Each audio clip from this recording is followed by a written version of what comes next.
जी हमारा जो आज का लेक्चर है वो बेसिकली 2 से 3 चीज़ों के ऊपर है। सबसे पहले तो हम लोग रिवाइज़ करेंगे, हमने जो प्रोडक्ट हंटिंग को डिस्कस किया था उसको थोड़ा-सा रिवाइज़ करेंगे। वो मेरे ख़्याल से आप लोग थोड़ा-सा उसमें लैग कर रहे हैं, आप लोगों को समझ नहीं लग रही कि हमने करना क्या है, ठीक है? तो एक तो हमने उसको रिवाइज़ करना है, सेकंडली हमने क्या करना है, हमने दराज़ के ऊपर अकाउंट कैसे क्रिएट किया जाता है, किस तरह क्रिएट किया जाता है, किस तरह के अकाउंट होते हैं, ये चीज़ देखनी है।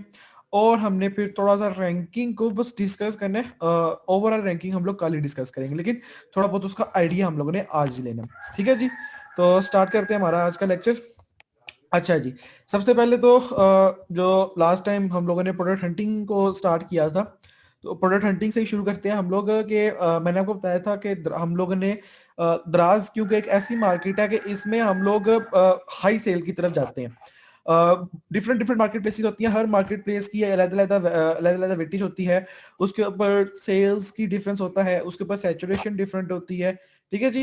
तो हमारी जो द्रास की मार्केट है ये एक लो सैचुरेटेड मार्केट है, अंडर डेवलपमेंट है, ठीक है? तो जब अंडर डेवलपमेंट मार्केट के ऊपर हम काम कर रहे होते हैं ना, तो उसमें हम लोगों ने क्या करना होता है, उसमें हमने किसी ऐसी प्रोडक्ट पे जाना होता है जो हाई सेल हो, ठीक है जी? ना कि कोई लो सेल प्रोडक्ट के ऊपर, क्योंकि उसमें ऑलरेडी जो प्रोडक्ट अच्छी चल रही होती है उनके ऊपर सिर्फ रीजनेबल सेल होती है। तो जो लो सेल वाली प्रोडक्ट्स होंगी उनके ऊपर तो मतलब कोई भी प्रॉफिट हमारा जनरेट नहीं होगा, ठीक है जी? तो इस वजह से हम लोग हाई सेल के ऊपर जाते हैं, हमारी मोस्टली जो हमारी टारगेटिंग होती है वो हाई सेल वाली प्रोडक्ट्स होती है, ठीक है? तो उसके लिए मैंने आपको बताया था कि अमेज़न में तो जब हम लोग अमेज़न के ऊपर वर्किंग कर रहे होते हैं, अमेज़न के ऊपर सेलिंग कर रहे होते हैं, ये अमेज़न के ऊपर सर्विसेज़ प्रोवाइड कर रहे होते हैं।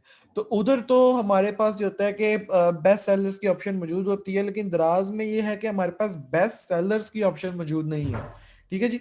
हम लोग बेस्ट सेलर्स को टारगेट नहीं कर सकते। यहाँ पे कोई भी ऑप्शन नहीं है कि आपको बताया जा सके कि ये बेस्ट सेलर्स हैं, आप इनमें से आइडिया ले लें। ठीक है जी? तो यहाँ पे क्या होता है, दराज़ पे क्या होता है, दराज़ पे एक कैंपेन है। दराज पे 2 से 3 कैंपेनें चलती हैं, ठीक है जी? एक का आपको पता है कि दराज 11-11, सेकंड हमारे पास फ्लैश सेल और एक और हमारे पास कैंपेन होती है, उसको हम देख लेंगे। तो दराज के ऊपर 3 से 4 तरह की कैंपेन्स रन होती हैं, ठीक है? तो 11-11 की सेल के ऊपर हम लोग क्यों नहीं जाते हैं? हम लोग क्यों नहीं यहाँ पे दराज 11-11 वाली जो सेल होती है, उसको टारगेट करते हैं? तो उसकी वजह ये है कि जो दराज 11-11 वाली जो कैंपेन है, उसमें वो बेसिकली एक स्पेसिफिक टाइम के लिए होती है, ठीक है जी? उस स्पेसिफिक टाइम में उसने परफॉर्मेंस की, वो बंद हुई, अब उसका काम खत्म है। सेकेंडरी क्या है हमारे पास, सेकेंडरी जो सबसे ज़्यादा चलने वाली कैंपेन है, जिसका उन्होंने क्राइटेरिया सेलेक्ट किया हुआ है। जिस तरह आप लोगों ने कल भी देखा था कि फ्लैश सेल्स में जाने के लिए हमारे पास 30 से ज़्यादा यूनिट की सेल होनी चाहिए पर मंथ। तो ये इन्होंने क्राइटेरिया सेलेक्ट किया होता है, ठीक है? तो इसका मतलब है कि यहाँ पे फ्लैश सेल्स के अंदर मोस्टली वही प्रोडक्ट्स हैं जिनकी सेल ज़्यादा है, ठीक है जी? जिनकी सेल 30 यूनिट्स पर मंथ से ज़्यादा है। तो हमें कम से कम इतनी अथॉरिटी मिल जाती है कि हम एक चलने वाली प्रोडक्ट के ऊपर जाते हैं, हम लोग बगैर किसी सेल वाली प्रोडक्ट के ऊपर नहीं जाते, ठीक है जी? तो हमारे लिए बेस्ट सेलर दराज के ऊपर क्या है? Flash sales. तो फ्लैश सेल्स यहाँ पे नज़र आ रहा है, इसके ऊपर शॉप ना करेंगे आपके सामने सारी ऑप्शंस सामने आ जाएंगी। तो आप उसमें से हमने क्या करना था, लास्ट टाइम हम लोग जब फ्लैश सेल में गए थे, तो हमने अपने लिए एक प्रोडक्ट चूज़ करनी थी। अच्छा, तो यहाँ पे हम लोग अपनी प्रोडक्ट को देखना स्टार्ट करेंगे, ठीक है जी?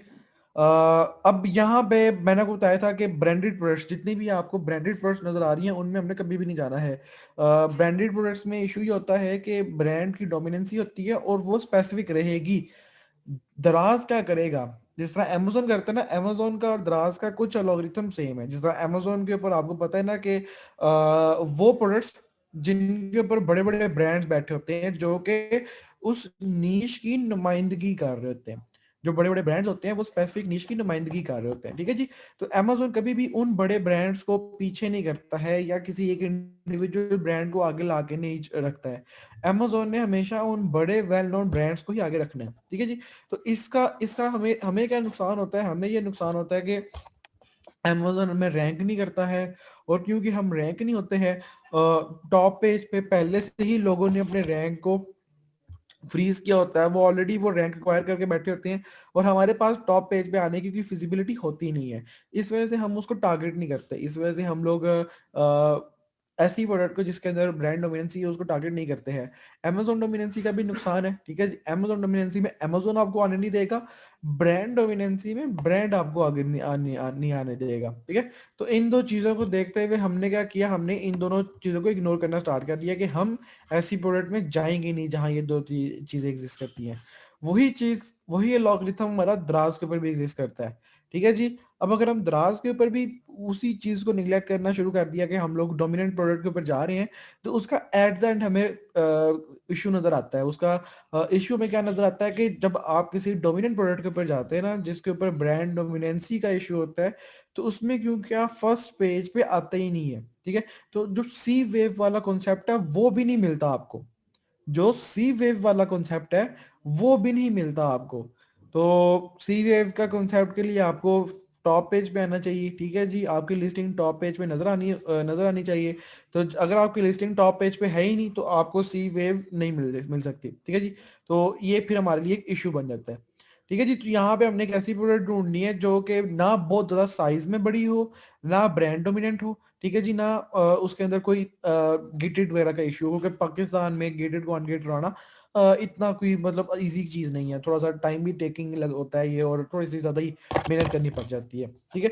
तो नॉन गेटेड और एक रीज़नेबल प्रोडक्ट हो, सीज़नल ना हो, जिस तरह आप लोगों को यहाँ पे भी सीज़नल प्रोडक्ट्स नज़र आ रही हैं, ठीक है जी? तो सीज़नल प्रोडक्ट्स को हम लोगों ने हमेशा नेग्लेक्ट करना है। अच्छा, तो अब यहाँ पे देख लेते हैं कि हमारे लिए कौन-सी फ़ीज़िबल प्रोडक्ट हो सकती है। लेट्स सपोज़ ये प्रोडक्ट है हमारे पास, ठीक है जी। 22 यूनिट्स इसने सेल कर ली हैं अभी तक, जब से इसने फ्लैश सेल ऑन की है। जब से इस सेलर ने या इस आप कह लें कि ब्रांड ने फ्लैश सेल्स की कैंपेन रन की है, तब से लेकर अब तक इसके 22 यूनिट सेल हो गए हुए हैं। अब क्या पता इसके 2 दिन में हुए हों, 2 हफ्ते में हुए हों, 2 महीने में हुए हों, ये हमें इतना अंदाज़ा नहीं है, ठीक है जी। फ्लैश सेल में एग्ज़िस्ट करता है, इसका मतलब है रीज़नेबल सेल वाला है। रिव्यूज़ भी हैं इसके ऊपर, ठीक है। अच्छा जी, अब यहाँ से आप क्या करेंगे, इसका कीवर्ड उठाएँगे, PUBG trigger, fire button, anti sweat, breathable thumb gloves, sleeves for gaming. इसका कोई कीवर्ड उठाएँगे आप, ठीक है जी। उस कीवर्ड को आप यहाँ पे सर्च करेंगे और आप इसकी पूरी नीश में आ जाएँगे। आप इसकी पूरी नीश में आ जाएँगे, ठीक है जी। नीश में आने के बाद आपने क्या करना था, अब यहाँ से हमारा काम स्टार्ट हो रहा था, ठीक है जी। नीश में आने के बाद हम लोगों ने देखना था कि लिस्टिंग के ऊपर इन्वेंटरी कितनी है। अब हम लोग प्रोडक्ट हंटिंग से आगे जा रहे हैं, प्रोडक्ट एनालिसिस के ऊपर, प्रोडक्ट रिसर्च के ऊपर, ठीक है जी। और वो उसके लिए आप यहाँ पे देख सकते हैं कि पॉजिटिव रिस्पॉन्स कितना है इसको, ठीक है जी। ये चीज़ देख लें, अगर पॉजिटिव रिस्पॉन्स अच्छा है सेलर के ऊपर, तो मोस्ट लाइकली आपको भी आगे चल के पॉजिटिव रिस्पॉन्स मिलेगा। 4.5 ठीक है जी। अच्छा जी, आपने देख लिया कि जी इस बंदे के पास पॉजिटिव रिस्पॉन्स है, मतलब कि इस नीश में कोई ज़्यादा बैड रिव्यूज़ मिलने के चांसेस कम ही है, ठीक है जी। अच्छा जी, तो लेफ्ट क्लिक किया, व्यू सोर्स पेज पे आए आप लोग। लास्ट टाइम दो बहुत सारे इश्यूज को ये बहुत सारे स्टूडेंट्स को ये इश्यूज आ रहा था कि उनको पता ही लग रहा था कि हम लोगों ने स्टॉक को कैसे चेक करना है। यहाँ पे आए आप, सोर्स पेज पे आके आपने कंट्रोल एफ करना है और ऊपर टाइप कर देना है स्टॉक लिस्ट, ठीक है जी।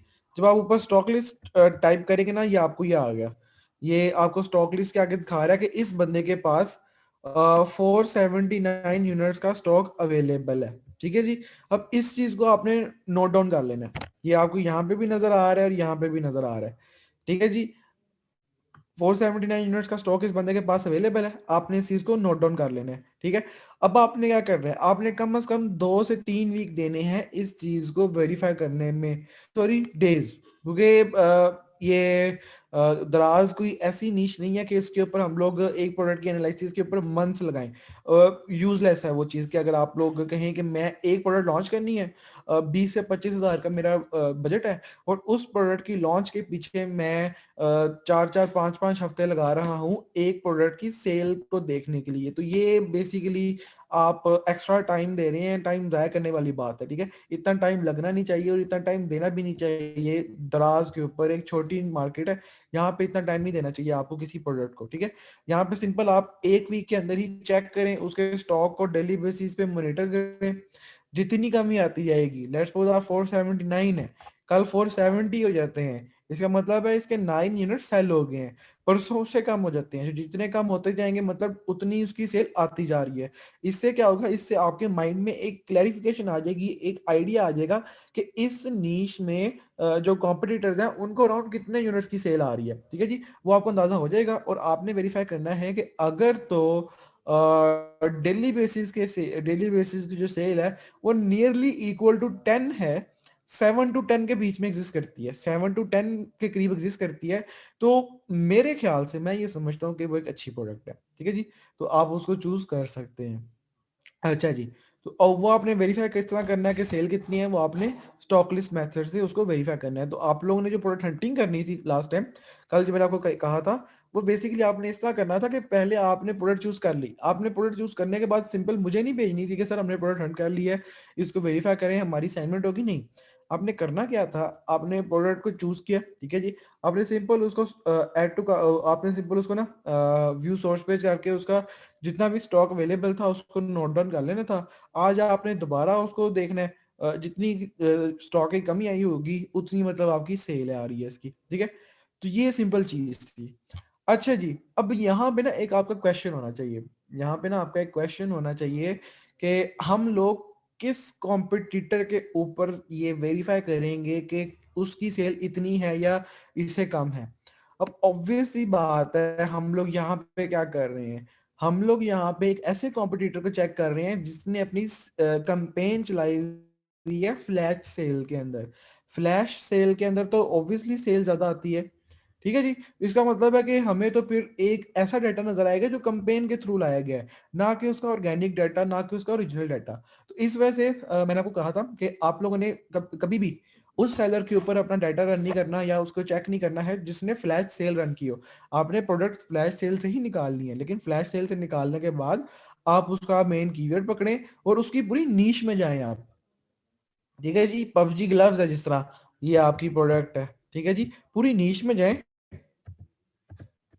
और पूरी नीश के ऊपर चेक करें कि उस पूरी नीश में क्या डाटा है, और एक ऐसे बंदे को पकड़ें, कम से कम टॉप 10 में ना आपने 5 से 7 ऐसे लोगों को पकड़ना है जिन्होंने फ्लैश सेल ऑन ना की हो।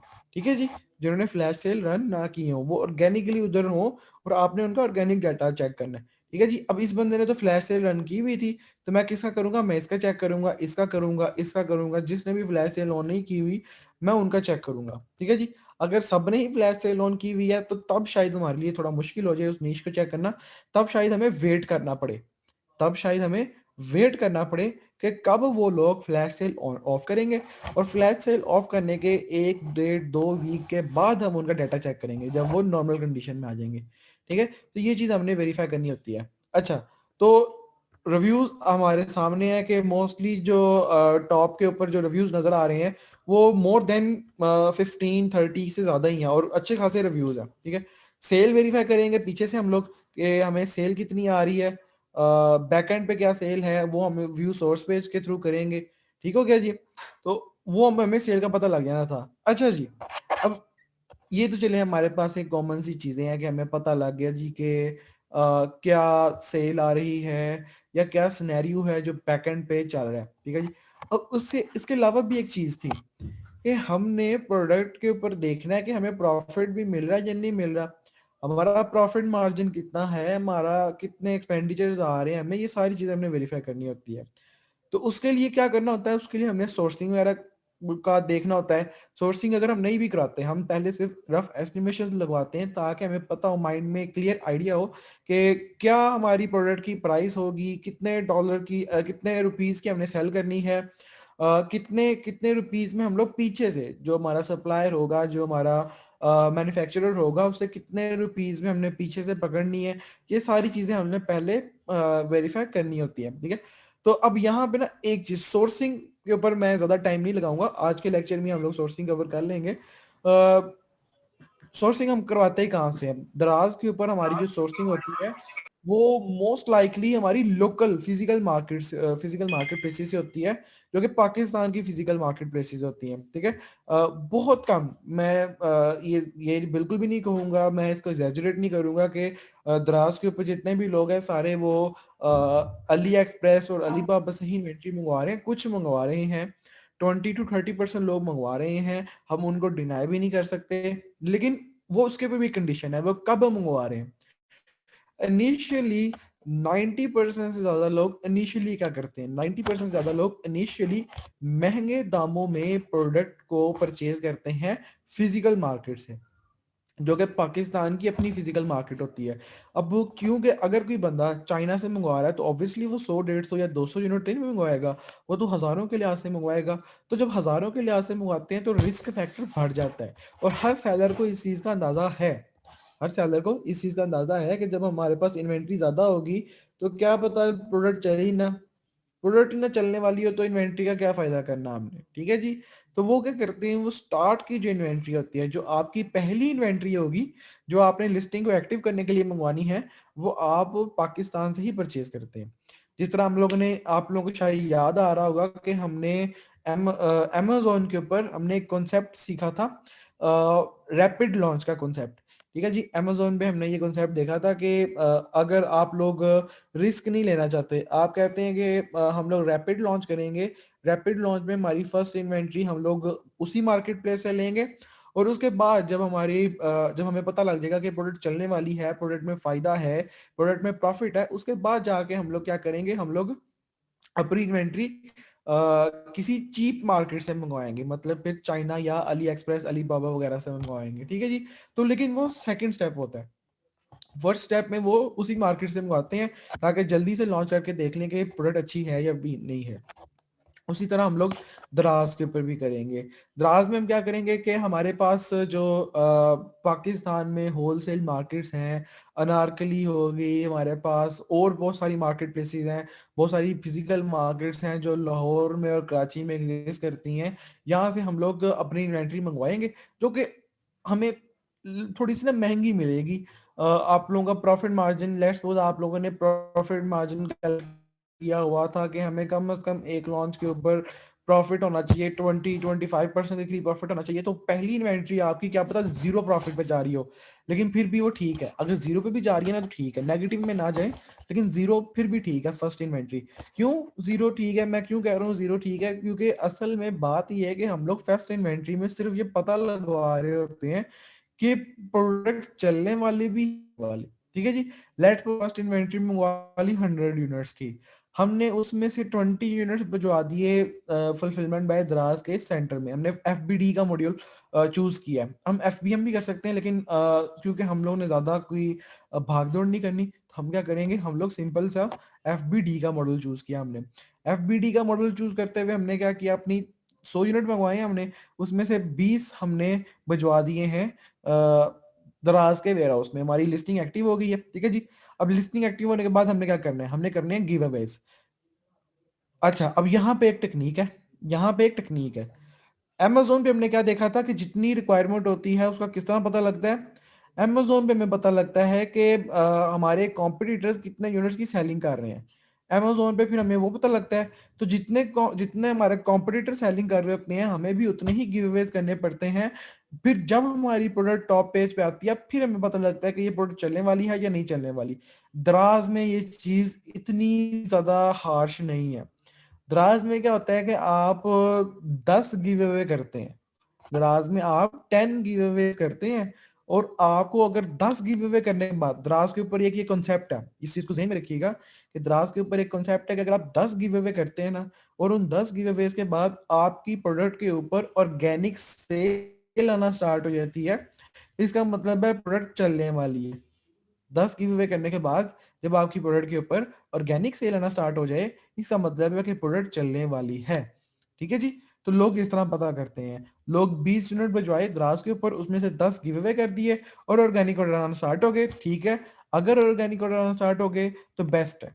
फिर जो अगर 10 रह गई थी, 2 ऑर्गेनिक ऑर्डर आ गए, 8 रह गई इन्वेंट्री, तो कोई इशू नहीं है, दराज पाकिस्तान में ही है, और बहुत जल्दी आप वहां पर इन्वेंट्री भिजवा सकते हैं। आपके पास अभी 80 यूनिट्स बचे हैं, आपने 40 और भिजवा दिए दराज के वेयर हाउस में, ठीक है जी। और वो भी एक हफ्ते में खत्म हो रहे हैं, फिर आपने और भिजवा दिए। तब तक आपने क्या किया, जब आपने अपने बाकी के 40 भिजवाए हैं, जो सेकंड वाले 40 भिजवाए हैं, उसी टाइम आपने अली एक्सप्रेस या अली बाबा से इन्वेंट्री ऑर्डर कर दी है, और वो इन्वेंट्री बेसिकली आपकी मिनिमम प्राइस वाली इन्वेंट्री है। क्योंकि हम सबको पता है कि अली बाबा और अली एक्सप्रेस में मिनिमम प्राइसेस में स्टॉक वगैरह मिल जाता है, और शिपिंग कॉस्ट वगैरह भी कुछ ज़्यादा नहीं पड़ती है हमें। तो हमने क्या किया, हमने अली एक्सप्रेस के through A to Z freight services ली है। मतलब ये नहीं कि मतलब कस्टम हम खुद क्लियर करवाएंगे, बस आप हमारी जो इन्वेंट्री है वो पाकिस्तान के बॉर्डर तक पहुंचा देना, नहीं। हम इस तरह का रिस्क नहीं ले सकते, क्योंकि कस्टम क्लियर कराना कोई आसान बात नहीं है, बहुत मुश्किल चीज़ है। ठीक है जी।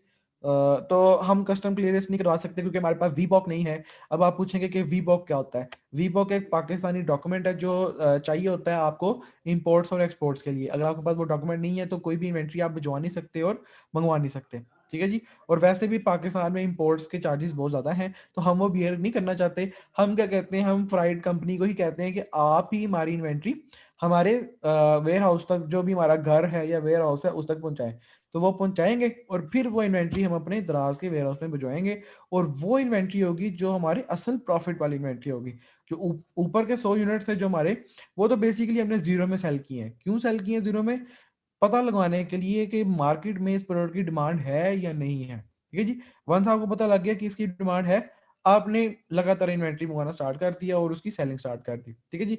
फिर आपको, फिर जब आप रैंक हो जाएंगे एक दफा पहले पेज पे, या आप चाहे कुछ टाइम के लिए भी आएंगे, तो वो आपके ऊपर जो सी वे वाला कॉन्सेप्ट है वो फिजिबल होगा। वो फिर आपको आप उसके अंदर ठीक राइट बैठेंगे, आपको सी वेव की जो ऑर्डर्स हैं वो भी मिलेंगे। डिपेंड रहता है आप कितने टाइम के लिए बैठे हुए हैं टॉप पोजीशन में। ठीक है जी। तो ये चीज़ होती है। जो सोर्सिंग है, मैंने आपको क्या बताया कि सोर्सिंग में हमारी जो फर्स्ट इन्वेंट्री होगी वो हम लोग पाकिस्तान से ही परचेज करेंगे। यहाँ पे मैं आपके ऊपर कोई लिमिट नहीं लगा रहा। पाकिस्तानी मार्केट्स का हम सबको पता है कि कहाँ कहाँ से हम लोग होलसेल से माल उठा सकते हैं। हमारे पास अनारकली है, हमारे पास कराची में सदर मार्केट है। इस तरह की सारी मार्केट्स जो हैं वो होलसेल में हमें ना इन्वेंट्री प्रोवाइड कर देती हैं, और थोड़ी सी महंगी होती हैं। तो ज़्यादा कोई इसके ऊपर टेंशन लेने की जरूरत नहीं कि आप लोग अगर पहली इन्वेंट्री अपनी जीरो प्रॉफिट पे बेच रहे हो तो आप कहें कि नहीं हमारा बिजनेस अच्छा नहीं चल रहा। नहीं, फर्स्ट इन्वेंट्री आप जीरो पे बेचें। वंस आपको सेल आना स्टार्ट होगी, ऑर्गेनिक सेल आना स्टार्ट होगी, चाहे जीरो प्रॉफिट पे स्टार्ट होगी है, लेकिन फिर भी आपका मतलब है कि आप राइट डायरेक्शन में है, आपको प्रॉफिट मिलेगा आज नहीं तो कल। जब आप इन्वेंट्री मंगवाएंगे चीप रेट्स पे, तो आपको आपका प्रॉफिट मार्जिन मिल जाएगा। ठीक है जी। तो सोर्सिंग का ये हमें इस चीज का अंदाजा होना चाहिए। सेकेंडली जो हम अपनी सोर्सिंग कराएंगे वो ऑब्वियसली चाइना से करवाएंगे, और वो दो ऑप्शन है हमारे पास। मोस्टली लोग कहते हैं कि अली एक्सप्रेस के थ्रू करवाएं आप, अली एक्सप्रेस के थ्रू। उसकी रीजन क्या है कि अली एक्सप्रेस में ज्यादा चीप रेट्स मिल रहे हैं आपको, और उसमें ना जो बेसिकली सोर्सिंग है वो बहुत जल्दी वो प्रोवाइड कर देते हैं। आपको सोर्सिंग में टाइम ज्यादा स्पेंड नहीं करना पड़ता है, वो सोर्सिंग आपको जल्दी कर देते हैं। लेकिन जो अली बाबा वाले हैं वो भी अच्छी प्राइस पे सेल कर रहे हैं, और कुछ प्रोडक्ट्स होती हैं जो अली एक्सप्रेस पे अवेलेबल होती हैं, कुछ अली बाबा पे अवेलेबल होती हैं, डिपेंड करता है आपकी प्रोडक्ट क्या है। तो लेकिन जो अलीबाबा वाले हैं वो बेसिकली बहुत टाइम लगाते हैं हमारी सोर्सिंग में। तो ये एक बैड फैक्टर है कि जिसकी वजह से लोग कहते हैं कि आप अली एक्सप्रेस को ज्यादा तरजीह दें। ठीक है जी। तो अली एक्सप्रेस के थ्रू हम लोग अपनी इन्वेंट्री मंगवाएंगे अपने पाकिस्तान के वेयर हाउस में या द्रास के वेयर हाउस में। ठीक है। ये हमारा सोर्सिंग का था कि सोर्सिंग हमने किस तरह करवानी है द्रास के ऊपर। अच्छा जी, ये चीज होगी। अच्छा, एक और चीज अब, सोर्सिंग करवाने से पहले हमने रेट्स लेने हैं। स्टार्टिंग इन्वेंट्री हम कहाँ से पकड़े? पाकिस्तान से पकड़े। तो रेट दो जगह से रेट लेनी है हमने। पहले हमने पाकिस्तानी मार्केट से रेट लिया, ठीक है जी, और उसके ऊपर हमने मैन्युफैक्चरिंग फीस ली, और उसके ऊपर हमने दराज की कमीशन की फीस। अब दराज कमीशन क्या होता है? अब आप लोग कहेंगे कि दराज कोई क्या नाम है, फिक्स अमाउंट में तो कमीशन ले नहीं रहा, कि दराज के ऊपर जितने भी प्रोडक्ट्स हैं उन सबके ऊपर फिक्स अमाउंट या फिक्स परसेंटेज के लिहाज से है, नहीं। हर नीश का अलग अलग कमीशन है दराज के ऊपर। ये आपको किस तरह पता लगेगा?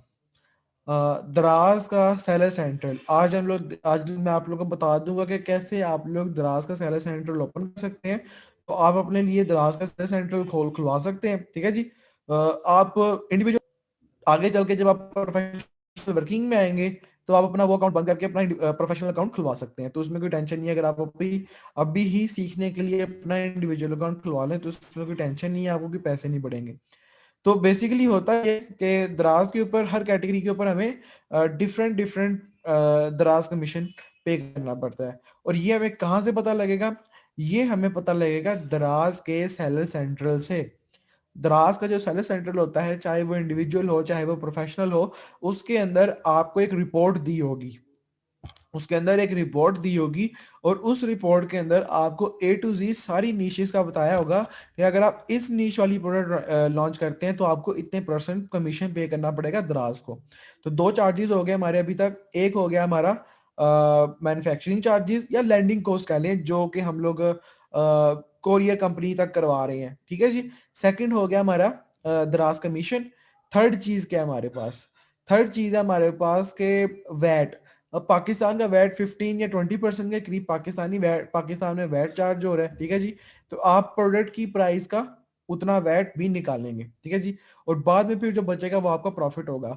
लेकिन क्योंकि अभी हमने स्टार्ट में किसकी प्राइसेस ली है? हमने पाकिस्तानी मार्केट प्लेस की प्राइसेस ली हैं, तो शायद हमें लास्ट में प्रॉफिट ना बचे, ठीक है जी। कोई इशू नहीं है, अगर हम लोग 0-0 वाली पोजीशन में भी खड़े हैं तब भी बेस्ट है, थोड़ा प्रॉफिट बचे तभी बेस्ट है, 0-0 पे खड़े हैं स्टार्ट में तभी बेस्ट है। नेगेटिव में ना जाए वो रेकमेंड नहीं है, नेगेटिव में वो जाना रेकमेंड नहीं है, ठीक है जी। क्योंकि पहले ही बहुत ये हमारे साथ बहुत सारे हमारे साथ तो नहीं, वैसे सेलर्स के साथ बहुत सारे हादसा हो गए थे कि नेगेटिव में जाने से अकाउंट फ्रीज कर दिया जाता है या ब्लॉक कर दिया जाता है। तो इस चीज से मैं आप लोगों को जरा दूर रहने की रेकमेंड करूंगा, ठीक है जी। तो ये चार्जेस हम लोगों ने एवेल्युएट करने हैं और इनके थ्रू अपना प्रॉफिट मार्जिन निकालना है। एक तो हो गया हमारा पाकिस्तानी प्राइसेस के साथ। दूसरा हम लोग किसके साथ करेंगे? दूसरा हम लोग करेंगे अपनी अलीबाबा या अली एक्सप्रेस की प्राइसिंग के साथ। वो उसके लिए आपको वेट नहीं करना पड़ेगा या उसके लिए आपको किसी से वेरीफाई नहीं करना पड़ेगा। उनकी उनकी शिपिंग के कॉस्ट आपको पता है, उनकी गिग्स के ऊपर या उनकी लिस्टिंग के ऊपर सब कुछ मेंशन है, तो वो आपका इजीली हो जाएगा, ठीक है। तो आप उनकी प्राइसेस का यूज करते हुए, पाकिस्तानी प्राइसेस का यूज करते हुए अपने लिए प्रॉफिट मार्जिन निकालेंगे, ठीक है जी। ये होगा आपका प्रॉफिट मार्जिन, जो आप जिस तरह आपने प्रॉफिट कैलकुलेशन करनी है अपनी दराज के लिए, ठीक है। तो अच्छा, सोर्सिंग होगी हमारी, प्रोडक्ट हंटिंग की शायद आप लोगों को समझ लगी होगी, मैंने थोड़ा सा रिपीट किया है। होपफुली आपको उसकी अंडरस्टैंडिंग होगी होगी, अगर नहीं भी हुई तो मैं ना आपसे क्वेश्चन ले लेता हूँ उससे कि ना अगर कोई रह जाए मेरे से, ठीक है। तो ये दो चीजें मैं चाह रहा था कि आपको इनिशियली इन दो चीजों का पता होना चाहिए। अच्छा, सोर्सिंग का मैंने आपको बता दिया टेक्निक। बेसिकली बहुत सारे लोग ऐसे आपको मिलेंगे दराज पे जो कहते हैं कि नहीं, हम लोग शुरू से ही अपनी इन्वेंट्री हम लोग चाइना वगैरह से सोर्स करवाएंगे। तो वो बेसिकली वो सोच तो यही रहती है कि वो बहुत ज्यादा सियाने हैं, वो बहुत ज्यादा मतलब अपने आप को मतलब समझ रहे थे कि पता नहीं कौन से लेवल की चीज है वो, कि वो बहुत अच्छा काम कर रहे हैं। लेकिन असल में मैंने आपको कॉन्सेप्ट बताया कि होता क्या है।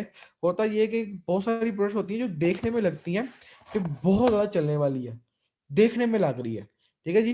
लेट्स सपोज कोई भी प्रोडक्ट है या पिलो है, पिलो केस है, आपको आप इसमें जाएंगे आपको देखने में लगेगा कि ये प्रोडक्ट बहुत चलने वाली है, इसके ऊपर बहुत ज्यादा रिव्यूज हैं, हमने इसका सोर्स पेज देखा है, हमने इसको तकरीबन 2-3 वीक तक हमने इसको मॉनिटर किया है, और जितने भी कॉम्पिटिटर्स हैं सबको 10-10 15-15 यूनिट्स की सेल दिन में आ रही है। तो आप समझेंगे कि ये तो बहुत अच्छी प्रोडक्ट है, इस पे हमें जाना चाहिए, ठीक है। लेकिन दराज के ऊपर रूल क्या है? हमने हमेशा ज़हन में रखने हैं रूल्स। हर मार्केट प्लेस के, हर नीश के, हर कैटेगरी के कुछ रूल्स एंड रेगुलेशंस होते हैं, कुछ बाउंड्रीज होती हैं, ठीक है जी। हमें उस बाउंड्री के अंदर ही रहना होता है। अब दराज के ऊपर बाउंड्री क्या है? दराज के ऊपर बाउंड्री और लिमिट ये है कि अगर आपके साथ एक कॉम्पिटिटर खड़ा हुआ है, मतलब मैं पहली पोजीशन पे हूँ और मेरा कॉम्पिटिटर दूसरी पोजीशन में बैठा हुआ है, तो ये जरूरी नहीं है कि आपको सेल आएगी तो आपके कॉम्पिटिटर को सेल आएगी ना। क्या पता आपके कॉम्पिटिटर को सारी सेल जा रही हो और आपको कुछ भी ना मिल रहा हो, ठीक है जी। आपको कुछ भी ना मिल रहा हो, इवन कि आपको एक ऑर्डर भी ना मिल रहा हो, और सारे के सारे ऑर्डर जा ही रहे हो आपके कॉम्पिटिटर के ऊपर। तो क्योंकि ये सारी चीज डिपेंड करती है दराज के बायर के ऊपर, ठीक है जी।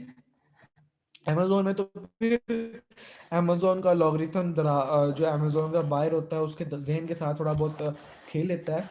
लेकिन दराज में ये चीज नहीं होती, ठीक है। दराज में टोटली डिपेंड करता है बायर के ऊपर। तो ये लाजमी नहीं है कि अगर आप पहली पोजीशन पे है तो आपको लाजमी ऑर्डर आएगा, क्या पता आपको कोई ऑर्डर ना भी है, ठीक है। इस वजह से हम लोग क्या करते हैं कि हम लोग पहले वेरीफाई कर लेते हैं कि हमने अगर इतना इन्वेस्ट करना है। ऑब्वियसली हम हजारों के लिहाज से इन्वेंट्री मंगवाएंगे, 1,500-2,000 यूनिट की इन्वेंट्री मंगवाएंगे, तो उसके लिए कुछ क्लैरिफिकेशन होनी चाहिए। उसकी उतनी बड़ी इन्वेस्टमेंट करने से पहले हमारे पास कोई एक वजह होनी चाहिए कि हम इस नीच में क्यों जा रहे हैं, ठीक है। अब हम क्या करेंगे, मैं आपको थोड़ा सा दोबारा बता देता हूँ। पाकिस्तानी मार्केट से उठाई, चाहे 0-0 प्रॉफिट पे है, इन्वेंट्री भेजी, उसको सेल किया, सेल करने के बाद अगर तो ऑर्गेनिक ऑर्डर्स आना स्टार्ट हो गए ठीक है, नहीं आना स्टार्ट हुए तो इसका मतलब है कि वो प्रोडक्ट चलने वाली नहीं है।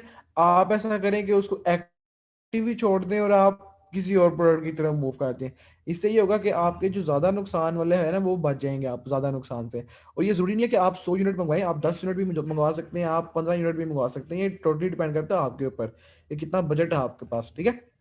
अच्छा, अब यहाँ पे एक क्वेश्चन ये होना चाहिए कि सर जब, क्योंकि पाकिस्तान में सोर्सिंग में बहुत टाइम लगता है, चाइना से पाकिस्तान में सोर्सिंग में बहुत ज़्यादा टाइम लगता है हमारा, तो 100 यूनिट लेट्स सपोज हमने एक हफ्ते में सेल कर ली है और अभी हमें 2 हफ्ते हमारे और लगने हैं कि हमारी चाइना से हमारी इन्वेंट्री आएगी, तो क्या वो जो 2 हफ्ते होंगे हमारे वो हम आउट ऑफ स्टॉक रहेंगे, मतलब हम दराज के ऊपर सेलिंग नहीं करेंगे, इससे क्या हमारा रैंक गिरेगा?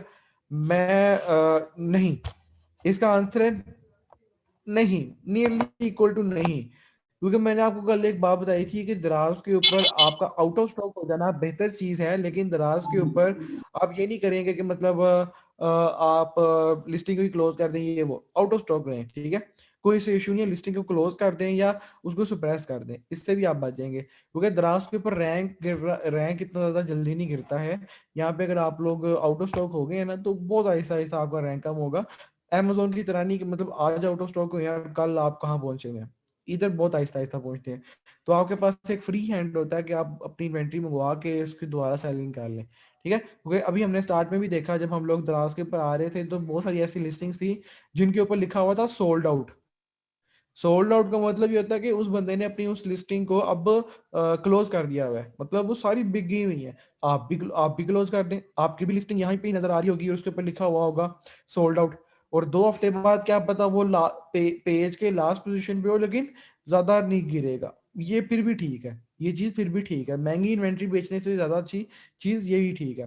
तो फिर जब आपकी चाइना से आपकी इन्वेंट्री आपके पास पहुंचेगी आप उसको दोबारा एक्टिव करेंगे और उसके ऊपर सेलिंग आप इजीली स्टार्ट कर लेंगे, उसमें फिर उस केस में फिर आपको ना ज्यादा कोई गिव अवेज नहीं करने पड़ेंगे, बल्कि बिल्कुल भी नहीं करने पड़ेंगे, उसमें सिर्फ आपने क्या करना है, आपने री रैंक करवाना है, आपने अपनी लिस्टिंग को री रैंक करवाना है। तो री रैंक करने में हमने देखा था कि री रैंक जब हमने अपनी लिस्टिंग को करवाना होता है तो कभी भी गिव अवेज नहीं कराते हम लोग टोटली सारा बर्डन डाल देते हैं पीपीसी के ऊपर या अपनी कैंपेन्स के ऊपर। दराज की कैंपेन हम लोग फ्लैश से लॉन्च कर लेंगे, हम लोग 11-11 अगर होगा उस टाइम तो वो भी यूज कर लेंगे, ठीक है, हम कैंपेन का यूज करके उसको दोबारा ऊपर लेके आएंगे और उसकी ऑर्गेनिक सेल दोबारा जनरेट करवाएंगे, ठीक है। तो ये कॉन्सेप्ट होता है हमारा, और ये बहुत ज़्यादा वैलिड कॉन्सेप्ट है और बहुत ज़्यादा यूजफुल भी साबित हुआ है, और इससे ज़्यादा नुकसान भी नहीं हुआ लोगों का, ठीक है, लोग बहुत बड़े बड़े नुकसान से बच गए हैं इससे।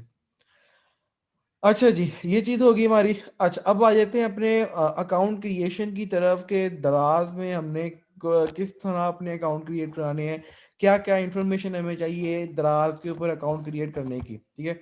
तो कॉपी पेंसिल अपने पास रख लें, जो मैं बताता जाऊंगा साथ साथ साथ साथ आप उसको नोट भी कर लीजिएगा कि ये चीज़ें चाहिए हमें प्रोफेशनल अकाउंट के लिए और ये चीज़ें चाहिए हमें इंडिविजुअल अकाउंट के लिए, ठीक है जी। अच्छा जी, दराज के ऊपर दो तरह के हमारे पास अकाउंट होते हैं, दराज के ऊपर दो तरह के अकाउंट होते हैं, एक होता है हमारे पास प्रोफेशनल अकाउंट और एक होता है हमारे पास इंडिविजुअल अकाउंट, ठीक है जी। अच्छा, अब प्रोफेशनल अकाउंट और इंडिविजुअल अकाउंट में डिफरेंस क्या है? डिफरेंस, बेसिक डिफरेंस है प्रोफेशनल और इंडिविजुअल अकाउंट में कि इंडिविजुअल अकाउंट एक इंडिविजुअल सेलर के लिए होता है, वो सेलर रजिस्टर्ड ब्रांड वाला भी हो सकता है, नॉन रजिस्टर्ड ब्रांड वाला भी हो सकता है, और मोस्टली जो नॉन रजिस्टर्ड ब्रांड वाले हैं वही इंडिविजुअल अकाउंट के ऊपर जाते हैं, ठीक है जी। अच्छा, जो हमारे पास होता है क्या नाम है प्रोफेशनल अकाउंट, और प्रोफेशनल अकाउंट हम लोग इंडिविजुअल सेलर के लिए भी रख सकते हैं और मल्टीपल सेलर्स के लिए भी रख सकते हैं। मतलब अगर आप कहें कि दो पार्टनर्स हैं, उन्होंने अगर अपने लिए सेलर सेंटर खुलवाना है तो वो एक ही सेलर सेंटर खुलवा लेंगे और वो प्रोफेशनल खुलवा लेंगे, ठीक है जी। तो एक ही सेलर सेंटर में दोनों वर्किंग इजीली कर सकते हैं, तो प्रोफेशनल अकाउंट में ये एक आपको फ्री हैंड मिलता है। सेकेंडली ये है कि प्रोफेशनल अकाउंट आप बगैर ब्रांड रजिस्ट्री करवाए नहीं खुलवा सकते, आपको ब्रांड रजिस्ट्री करवानी पड़ती है, आपको ट्रेडमार्क रजिस्टर करवाना पड़ता है, आपको NTN चाहिए होता है, ठीक है। ये बेसिकली आपका एक वेरीफाइड अकाउंट बनता है दराज के ऊपर, जिसको हम कहते हैं प्रोफेशनल अकाउंट। अच्छा जी, पहले तो देख लेते हैं ये बनता कैसे है, फिर इसके प्रोज एंड कॉन्स भी हम देख लेंगे। अच्छा जी, बनने की बात करें तो सबसे पहले आते हैं हम लोग अपने इंडिविजुअल अकाउंट के ऊपर। तो ये जो चीजें मैं बता रहा हूँ आप इसको नोट कर लीजिएगा कि इंडिविजुअल अकाउंट में हमें 3-4 चीजें चाहिए होती हैं सिर्फ। एक हमारा अपना जो हमारा इंडिविजुअल नेम होता है, ठीक है जी, हमारी CNIC,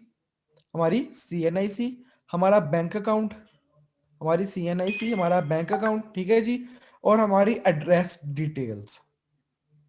CNIC, personal name, phone number, ठीक है जी, एड्रेस डिटेल्स, ये चीजें चाहिए होती हैं हमें इंडिविजुअल अकाउंट की क्रिएशन के अंदर, ठीक है जी। अब आते हैं अपने प्रोफेशनल अकाउंट की तरफ। 4 चीजें आप लोगों ने लिख ली होंगी होपफुली। अच्छा, अब आते हैं अपने प्रोफेशनल अकाउंट की तरफ। अब प्रोफेशनल अकाउंट में हमें थोड़ी ज्यादा चीजें चाहिए होती हैं। उसमें क्या चीज चाहिए होती है हमें? सबसे पहले तो brand name, registered brand name, जो हमने रजिस्टर कराया होगा वो ब्रांड नेम चाहिए। ट्रेडमार्क,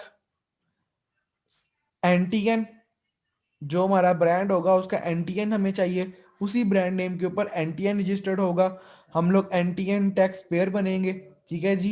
रजिस्टर्ड बैंक अकाउंट, आपको रजिस्टर्ड बैंक अकाउंट चाहिए, ठीक है जी। और बैंक अकाउंट, ये चीज मेरी जहन में रखिएगा कि हम लोग गलती क्या करते हैं यहाँ पे। हम लोग गलती ये करते हैं कि मेरा नाम है फैजान अहमद, मेरी कंपनी का नेम है अलिफ ट्रेड्स, और उस कंपनी के 2 ओनर्स हैं, ठीक है जी।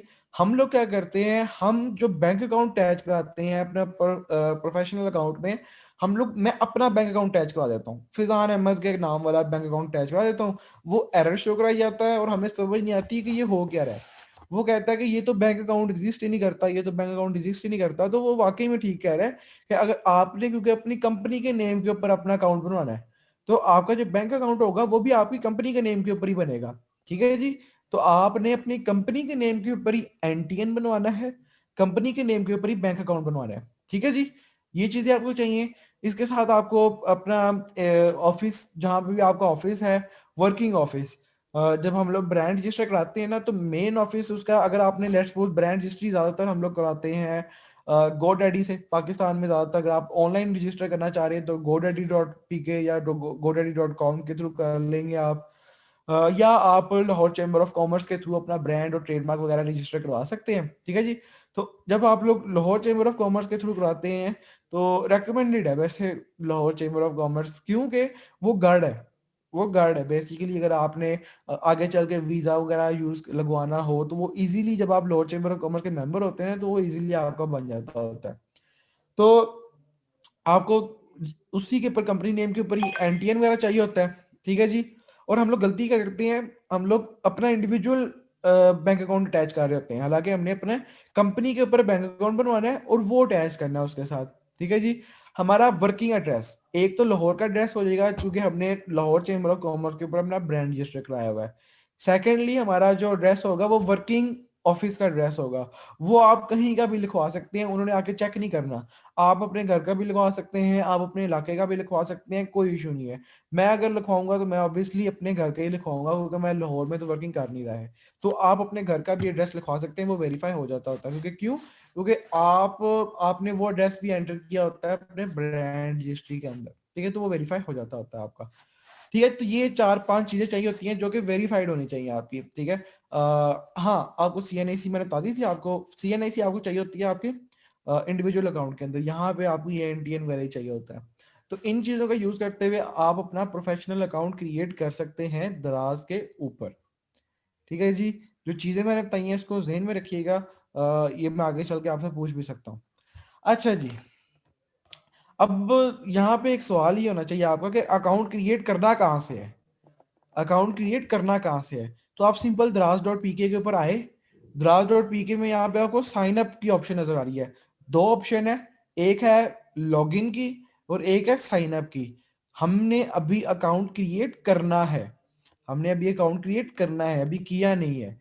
अगर तो किया होगा तब हम लोग लॉगिन करेंगे, अगर नहीं किया हुआ तब हम लोग क्या करेंगे, तब हम उसके ऊपर साइन अप करेंगे, ठीक है जी।